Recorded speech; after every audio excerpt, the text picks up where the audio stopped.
معماری خوندین ولی؟ بله. چجوری پدر رو راضی کردی؟ به سختی آقای مدیری. چجوری؟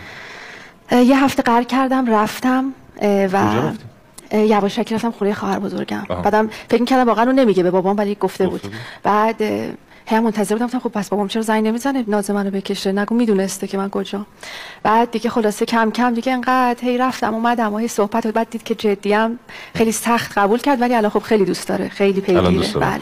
البته چیزی بگم، خب حقم داشتن چون شرایط شاید فکر می‌کردم مثل گذشته تر هاست و یه ذره برای خانم‌ها شاید سخت باشه یا ناآشنا بودن با اون فضا. بعد که دیدن نه خیلی هم خوبه. مثل گذشته ترها نیست؟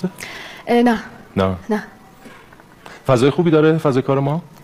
از چه باب؟ کلا همینی که گفتین، همینی که بابا فکر می‌کردن.